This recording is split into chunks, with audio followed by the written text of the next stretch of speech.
clues to Guatemala's bloody past are not far below the surface.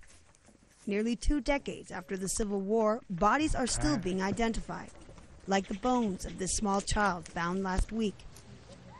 But it's not just the dead who remind people of past bloodshed. These days, it's also the living. Survivors hold a vigil outside the Supreme Court in the capital. They are demanding that the trial against former dictator General Efrain Rios Montt continue.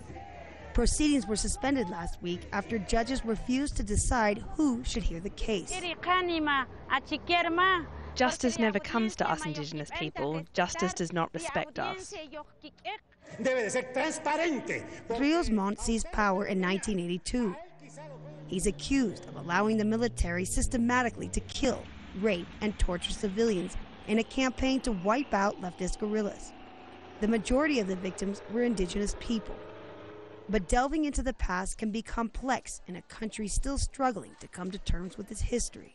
At markets like these, you can find Guatemalans from all sectors of society, rural, urban, middle class, and poor. And while the international community has been virtually unanimous in its praise for the trial of Rios Montt, people here in Guatemala have mixed feelings. Everyone in Guatemala was touched by the war, but in different ways. This man was 12 years old when his older brother was killed by left-wing guerrillas while serving in the military. All we can do is leave this up to God, because when we judge someone, we sometimes make mistakes.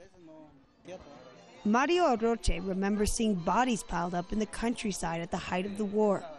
But he says the government needs to focus on today's problems, mainly the dramatic rise in urban crime. They should leave the past alone. More people are getting killed today than during the Civil War. Still others like Benjamin Gomez believe that even though the case brings up painful memories, it must continue. This is not a political lynching. It's about people paying for the atrocities they committed. There is little doubt that the survivors of this conflict will continue trying to unearth the past, even if that means exposing divisions which have yet to be healed. Rachel Levin, Al Jazeera, Guatemala City.